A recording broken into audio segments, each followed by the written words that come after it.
ज़ारा बेटा, खाना नहीं खाओगी क्या? वो हमजा और हैदर साहब पूछ रहे हैं तुम्हारा। नहीं ताईजान। अच्छा ताईजान, अम्मी की कोई पुरानी एल्बम, कोई तस्वीर, कुछ नहीं हमारे पास।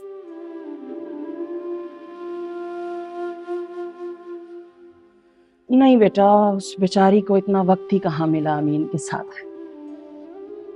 हाँ, अलबत्ता ये शॉल उसे बहुत पसंद थी। हर वक्त अपने साथ रखती थी। जब घर से आई ना तो यही पहन रखी थी उसने। उसकी माँ की थी शायद। शादी तो इसी घर से हुई थी ना उसकी, फिर बाद में उन लोगों ने अपना घर अलग बना लिया था। अरे हाँ, ये वालियां उसे बहुत पसंद थी। हर वक्त पहने रहती थी वो। जब एक्सीडेंट हुआ तो हमारे घर से ही तैयार होके अपने अब्बा से मिलने गई थी।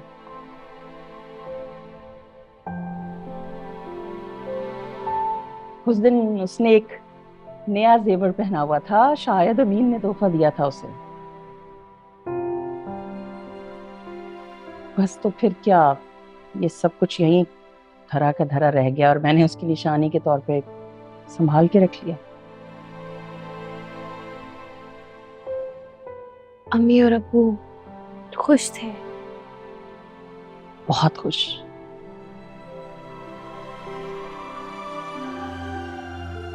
बहुत जिंदा दिल, शुभ और चंचल थी तुम्हारी माँ।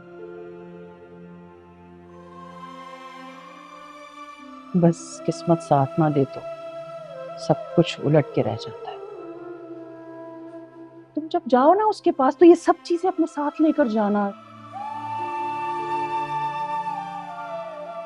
हो सकता है उससे इन चीजों से कोई उनसियत महसूस हो और वो अपनी जिंदगी के कुछ धागे सुलझा सके।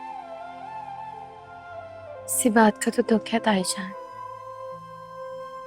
मैं अपनी जिंदगी का कोई सिरा मिल ही नहीं रहा है। लेकिन इससे बड़ी खुशनसीबी और क्या हो सकती है ज़ारा, कि वो जिंदगी भर के लिए तुम्हारी नजरों के सामने है, जैसे राजी हो वो तुमसे। बस नाम की जिंदा है।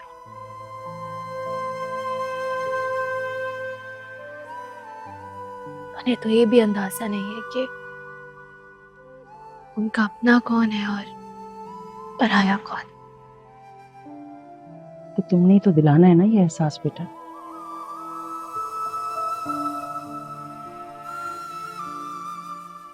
चलो बाहर आ जाओ, खाना ठंडा हो रहा है।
आंटी, मैं कभी कभी इनसे मिल लिया करूं अगर आप इजाजत दें तो। मुझे लगता है इनकी सिचुएशन में मैं आपकी कुछ मदद कर सकती हूँ। थोड़ा बहुत पढ़ा है मैंने इसके बारे में। लेकिन बेटा मैं इसे अकेला नहीं छोड़ सकती। इनफैक्ट अब सीरत के बाद मेरी सबसे बड़ी जिम्मेदारी यही है। मैं चाहती हूँ कि जल्द से जल्द ठीक हो जाए।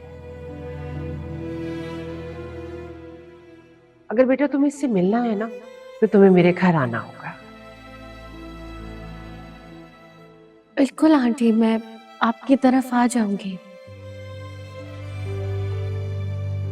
मुझे कोई मसला नहीं है, कोई मसला तो नहीं है ना अब्बा? हाँ, जरूर जाना।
आपने उनकी जिंदगी तो बख्श दी, लेकिन उन्हें कभी दिल से माफी नहीं दी, और यही दुख उनकी जिंदगी का सबसे बड़ा रोग बन गया। उनके शौहर की मौत के बाद उनके पास जीने का क्या जवाब था, पता है आपको? सारा, सिर्फ और सिर्फ सारा। लेकिन आपने सफीना पुप्पो को ज़ारा तक पहुंचने का मौका नहीं दिया। दादाजान, एक बार आप उनसे पूछते तो सही। उनका ये जो दुख तकलीफ था उसे कम करने की कोशिश तो करते, लेकिन नहीं किया आपने। यहां तक कि किसी ने भी नहीं की। पता है क्यों? क्योंकि सब आपसे डरते जो थे। आपने उनकी जिंदगी बचा तो ली,